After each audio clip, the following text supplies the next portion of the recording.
This is Cerebral Cinema. Movies of the mind.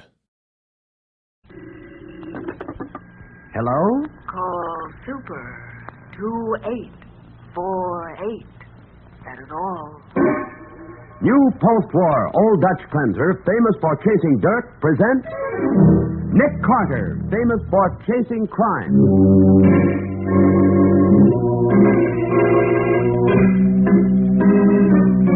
Every week at this time, two great names are joined as new post-war Old Dutch cleanser brings you one of the most resourceful and daring characters in all detective fiction, Nick Carter, Master Detective.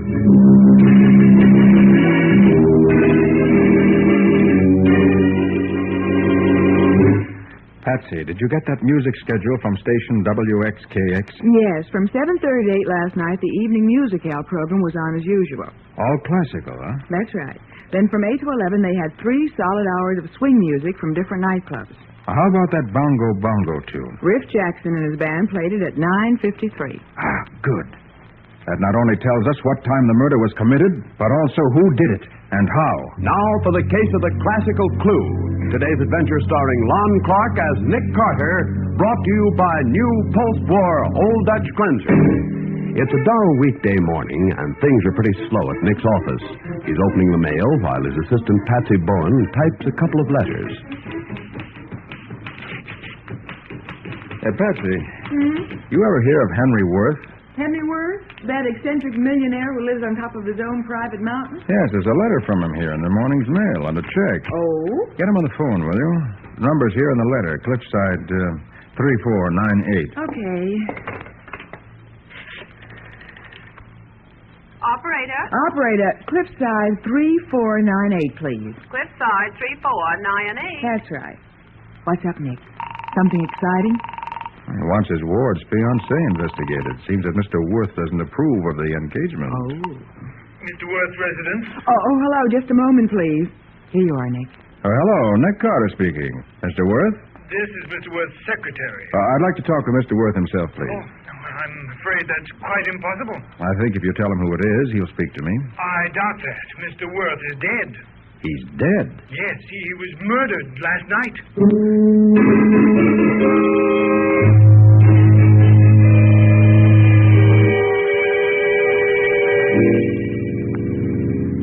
Are we almost at the top of this darn mountain, Nick? Almost, Patsy. House should be around the next turn. These hairpin turns are making me dizzy. Oh, watch out for that rock in the road. I see it. Must have rolled down from somewhere above. Probably have to clear a few rocks off this road after every big storm. Nick, this Claudia Rowe who asked you to investigate the murder, who's she? She was Henry Worth's ward, the one whose fiancée wanted me to check up on. When I spoke to her on the phone, she asked whether I'd take charge of the case. Oh, there's another of those rocks in the road. Oh, and there's the house up ahead. Golly, Nick. It's a real mansion. And we'll see the inside of it in just a minute. The local chief of police said he'd have everybody there waiting for us.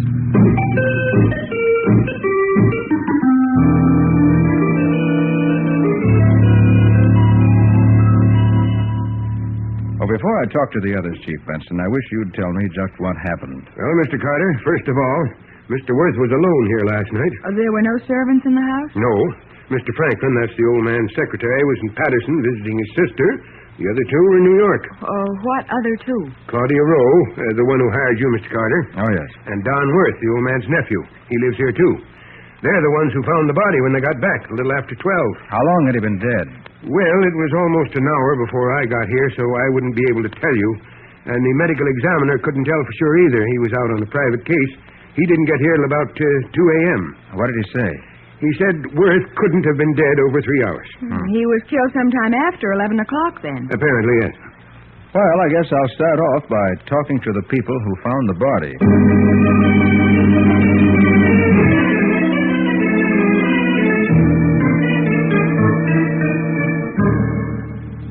Now, Miss Rose, suppose you tell me about last evening. Well, Don and I went into New York about 7:30. We went to a show, and we were going to a nightclub afterwards. But I tried to phone Uncle Henry to say we'd be late, and he didn't answer. That worried us because we knew he was alone here. Besides, it was raining, and that road up the mountain gets awfully bad in stormy weather. So Don thought that we'd better get back home. I see. Go on. Well, when we got to the house, I could hear the radio going in the music room. So we looked in there first. And there he was. Which one of you saw the body first? I did it. At first, I thought the room was empty, and then I saw his feet sticking out from behind the sofa. And Now, take it easy, honey. at first, we thought he might have had a heart attack or a stroke. But when I went over to see, there was a knife in his throat. Then what did you do? Well, I told Claudia he'd been killed and to phone the police. I didn't want her to see him. Not like that. Oh, it was ghastly. And you called the police, Miss Rowe? Yes, I called them from the phone in the hall. Claudia, are you here? Oh, yes, I'm in here, Morgan. Oh, Claudia. I came as soon as I heard what happened. Yes, darling. Mr. Carter, this is my fiancé, Morgan Fenwick. How do you do? Carter. You're not Nick Carter, the private detective. Why, yes, what? Claudia, what's he doing here? I understood it was a burglar that killed Mr. Any reason to think it wasn't, Mr. Fenwick? No, of course not. Uh-huh. Sit down, will you? I may want to ask you some questions. Why, of course. Thanks. All right, Don, did anything unusual happen earlier in the evening? No. After dinner, Uncle Henry and I had coffee in the music room while Claudia went upstairs to dress for the theater. And the two of you left about 7:30. Oh, about that, I think. The servants had gone a few minutes before. How about Mr. Worth's secretary? Oh, Franklin was with his sister in Patterson. He left before dinner. I see. Well, that brings us to you, Mr. Fenwick. Nick, I think I've found something. The chief thought I better show it to you right away. Yes, Mr. Carter. I think we've got a real clue. Good. What is it, Betsy? Well, we were looking around outside, and I picked this up beside the driveway. Oh, man's glove. Is it yours, Don? No. And it's not Uncle Henry's either. I'm sure of that. Why, That happens to be my glove. I must have dropped it when I came in just now. I see. Well, Chief Benson, I think the next thing is to look at those photographs you took of the body.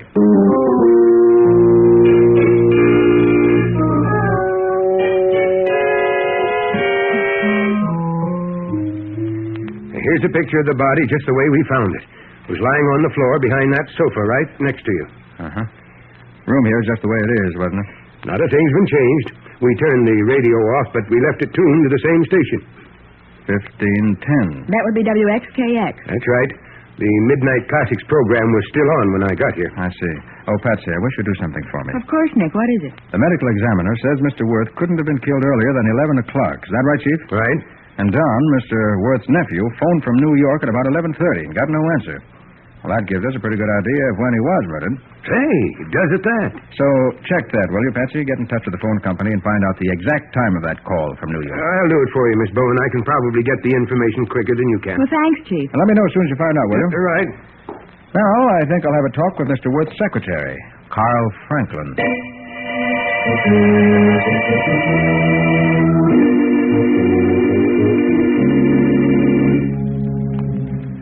How long have you been Mr. Worth's secretary, Mr. Franklin? 7 years. Was he a nice fellow to work for? Oh, he's fine. Fine, as long as he got his own way. Oh, that sounds as though you might have had trouble with him. Oh, so somebody told you that Worth had just fired me, did they? As a matter of fact, no one did. But I'm interested. 7 years I've been his secretary. 7 years of giving my whole life to this job, day and night, and then to be tossed aside like an old shoe. Why did he fire you, Mr. Franklin? Because he found out that I was in love with Claudia. Ah, I see. I asked her permission to tell her how I felt, and he laughed at me. You resented that, I suppose. Of course I did. I lost my temper, and then he grew angry and told me I could leave at the end of the week. Oh, what were his objections? I was interfering with his plans. That's something nobody was ever permitted to do. You mean you were interfering with Mr. Worth's plans for his ward? Yes. He decided years ago that Claudia and Don should marry, but she defied him. She didn't want to marry Don. Now, wait a minute. Maybe we're getting someplace. Was there a quarrel when Claudia became engaged to Morgan Fenwick? A quarrel? Huh. The old man said if she didn't marry Don, he was going to change his will and cut her off without a penny. Oh, it certainly gives her a motive. She had no opportunity, Patsy. She was in New York at the time of the murder. I got the information for you, Nick. Oh, good. Let's have it, Chief. The call from New York came in at exactly 11:28, and they rang 15 or 20 times. Don kept insisting that his uncle was home, that they should keep on ringing. In other words, he was killed before 11:28. And I found out something else, too. There was a telegram phoned from here last night at, let me see, 7:33. Telegram to whom? To Morgan Fenwick in New York. Well, now. I got a copy of it. Listen to this. Imperative, I see you tonight regarding Claudia. Will expect you 11 o'clock my home. Signed, Henry Wilf.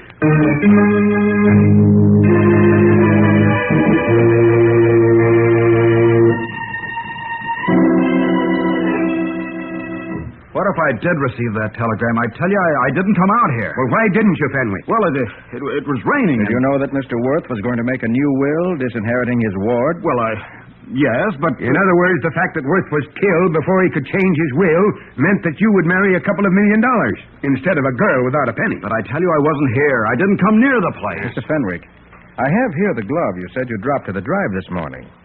You happen to have the mate to it? Why, yes. Mind if I see it? No.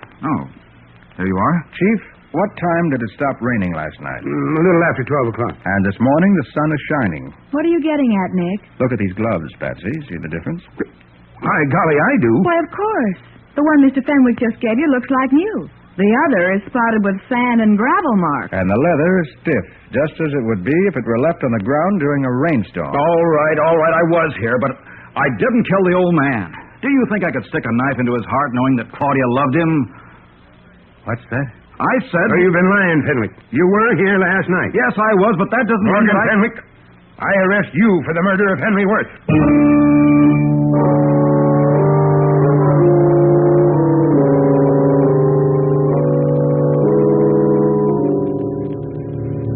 Golly, it's worse coming down this mountain than it is going up. Uh-huh. What are you so quiet about, Nick? You ought to be proud of yourself. Should I? Of course. In less than an hour, you broke down Fenwick's story and proved he was at the Worth home at the time of the murder. If he doesn't get the electric chair, I missed my guess. That's what bothers me, Patsy. What? Fenwick is innocent.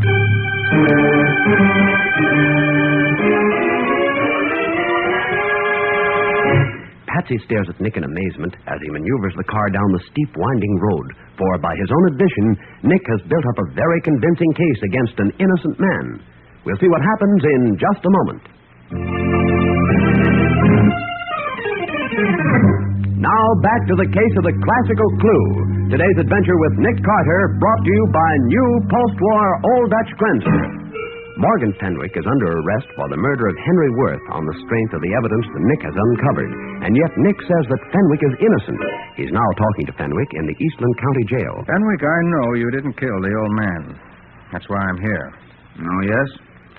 What made you change your mind? A remark you made just before you were arrested. You said, do you think I could stick a knife in his heart knowing that Claudia loved him? Well? Worth was stabbed in the throat, not the heart. In the throat? So obviously you didn't know that. So you couldn't have been the one who did it. Well, then why didn't you tell the police? I tried to tell the chief, but he refused to believe it was important. What? Now, why did you lie, Fenwick, about being at the house? Well, because I was afraid that if the police found out that I was there, they'd never believe that I didn't do it. Oh. Exactly what did happen? Well, when I got the old man's telegram, I started out immediately. I didn't wait till 11 o'clock. It wasn't even 10 yet when I got there. Uh-huh. There were lights on in the house, and I could hear the radio playing. But no one answered when I rang the bell. Maybe the radio was so loud, Worth couldn't hear you. Well, I rang for 5 minutes, and then I pounded on the door, and I yelled. If he'd been alive, he couldn't have missed hearing me. He was alive until at least 11 o'clock, according to the medical examiner. Now, what time did you get back to New York? Oh, not for hours. I drove around trying to think, and... Oh, and you don't have an alibi. Not a shred of one. Oh, by the way, did you recognize any of the tunes the radio was playing? Oh, it was swing music. Oh, yeah, I recognized one of the pieces. It was that jungle thing, Bongo Bongo. I think I know the one you mean. All right, thanks. But what's that got to do with it? I'm going to do some checking up, Fenwick. I helped get you into this, and I promise you I'll get you out of it.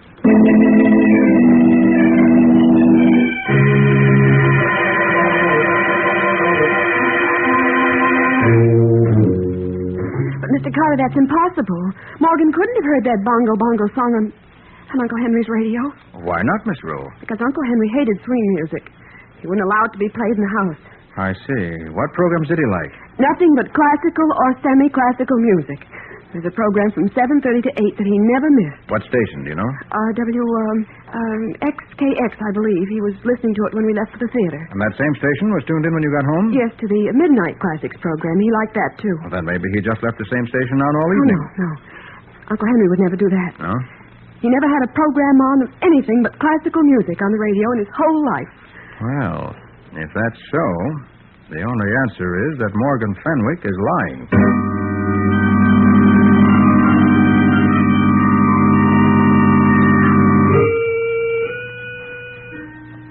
Oh, Patsy, did you get that schedule from station WXKX? Wait till I put the window down. It's starting to rain. Oh, yeah, I'll do it. Okay.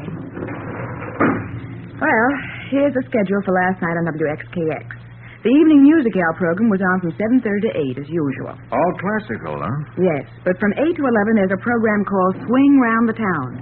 3 solid hours of broadcast from different nightclubs. That's what I wanted to know. How about that piece, Bongo Bongo? For your information, Mr. Carter, the correct name of that tune is Civilization. And it was played by Riff Jackson and was branded exactly 9:53 last night. And Fenwick was telling the truth.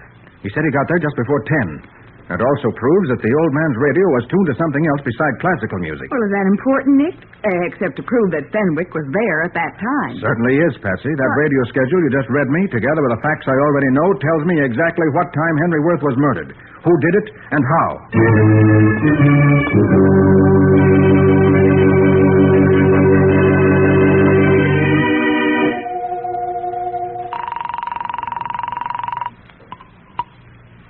Hello, this is Chief Benson.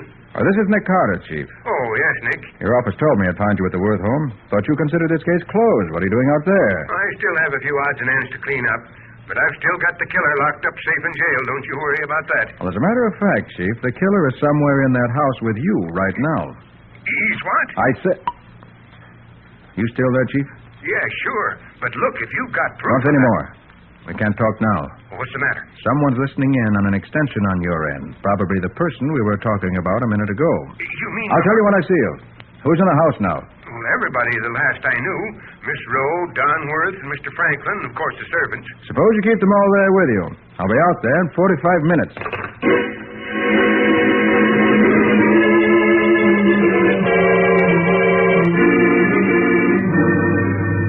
Oh, boy. What a night for a ride. Those storm clouds keep passing in front of the moon, and I can hardly see a thing. Well, you didn't have to come along, you know. And missed the most exciting part of this case? Come on, Nick. Tell me who did it. Wait, Patsy. I have to give all my attention to this road. It's bad enough in good weather, Well, but... at least you can tell me who we're after. Why, Patsy, you should be able to figure that out for yourself. You... Uh-oh. What's the matter? What's the matter, Nick? We're stuck in the mud, darn it. Oh. Wish I'd put on chains. Well, might as well get out and see if I can do anything about it. Golly. Nick, is that thunder? No, Patsy, that's not thunder. It's a rock slide. Headed this way. Out of the car, quick. Yep. Hurry, we'll have to run for it. Hurry. Oh, look, Nick. Look at all those rocks coming down. Faster, Patsy, faster. I can't.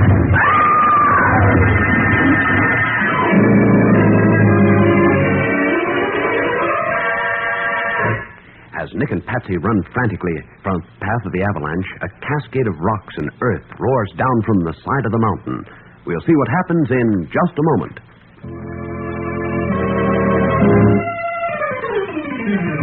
Now for the conclusion of the case of the classical clue. Today's adventure with Nick Carter, brought to you by new post-war Old Dutch Cleanser. Their car stuck on the steep, winding road that leads to the home of Henry Wilf. Nick and Patsy are caught in the path of a rock slide that roars down upon them from the mountainside. They leave the car and run frantically down the road as...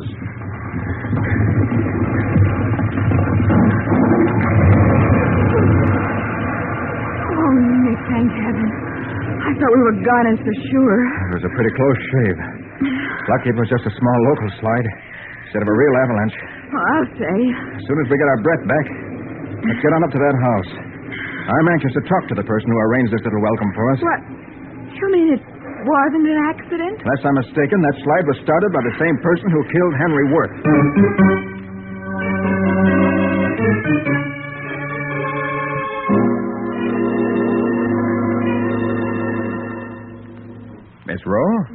Don, Mr. Franklin, and Chief Benson. I'm glad you're all here together. Miss Rowe, as you left for the theater last night, did you see your uncle? Oh, of course you did, Claudia, as we were going out the door. Oh, no.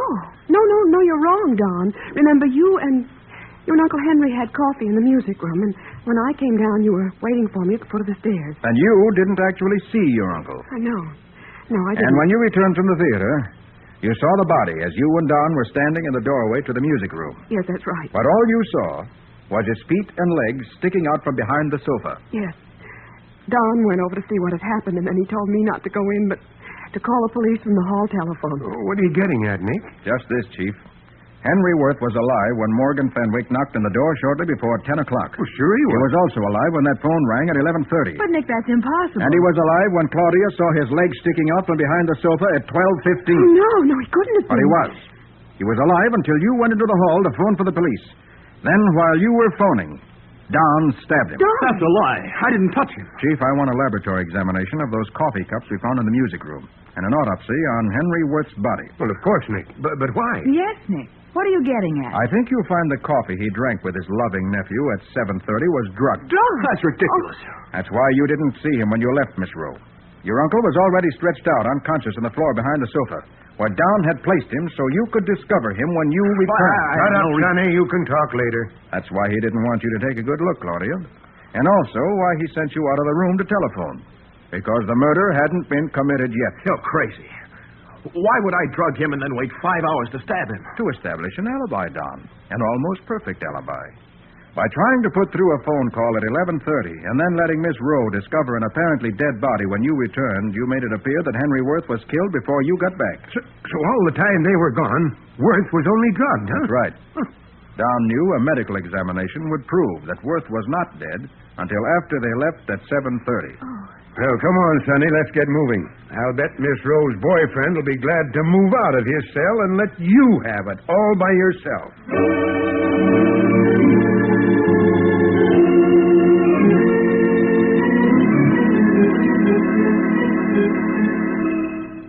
Nick, you said that radio schedule told you all about the murder. How did it?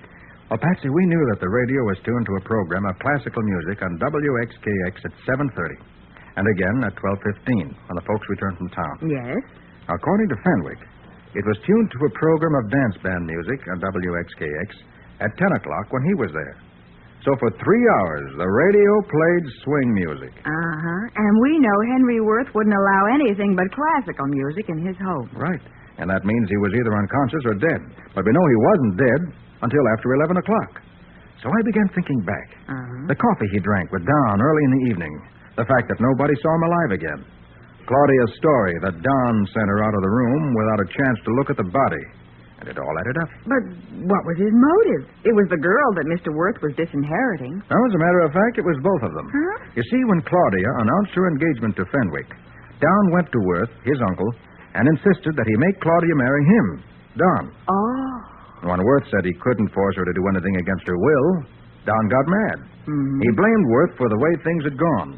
And before they were through, they had a really serious quarrel. So the old man decided to cut Don out of his will, too. Yeah, he was that kind of man. Oh, then it was Don who sent that telegram to Fenwick, the one telling him to be at the house by 11. Right. He was not only establishing an alibi for himself, but putting his rival Fenwick on the spot, too. Then later, after listening in on your phone conversation with Chief Benson, Don realized you were on the right track and tried to kill us by starting a rock slide. Yeah, and it didn't take much to start it in such a stormy night. Well, if it had worked, he'd have been sitting pretty. A lot of murderers think that, Patsy.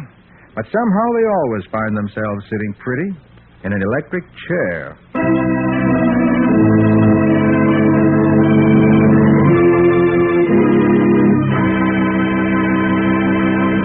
Nick, what sort of adventure do you have for us next week? Cerebral Cinema hopes you have enjoyed this movie of the mind.